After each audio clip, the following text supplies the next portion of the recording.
day after the Iowa caucuses and the 2024 presidential election season is officially underway. And so is our campaign context series, clarifying messages you're hearing on the campaign trail. Today, a look at the significance of Iowa, the first state in the nation to choose their nominees for president. Voters braved freezing temperatures there on Monday and overwhelmingly chose former President Donald Trump as their Republican nominee. Florida Governor Ron DeSantis finished a distant second, just ahead of former UN Ambassador Nikki Haley. All three campaigned heavily in Iowa, hoping a win there would set the tones for their campaigns. I know it's cold, but we need you out there. Are you ready to make some history? There's nobody that's done more for Iowa. So why do the candidates focus so heavily on Iowa? And how often do the winners there go on to secure their party's nominations?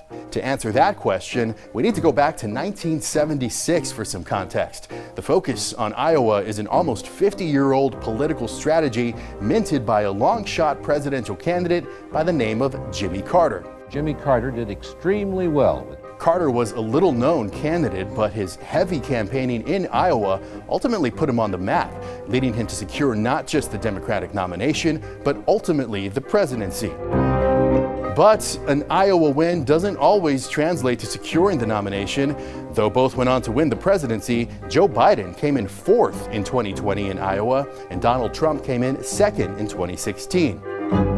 So how about in years past? Well, check out this data analysis by KXAN digital data reporter Christopher Adams. Since the year 2000, 4 out of the 5 Iowa caucus winners have gone on to secure the Democratic presidential nomination, but just 2 Republican winners in Iowa have become the presidential nominee.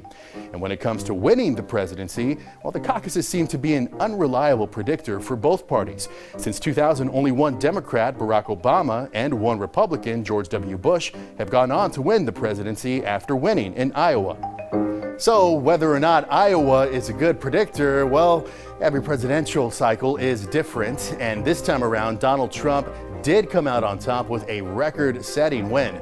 So it's back to the campaign trail. Republicans are looking ahead to the next race, and we will be watching closely and bring you more campaign context after the New Hampshire primary in less than a week.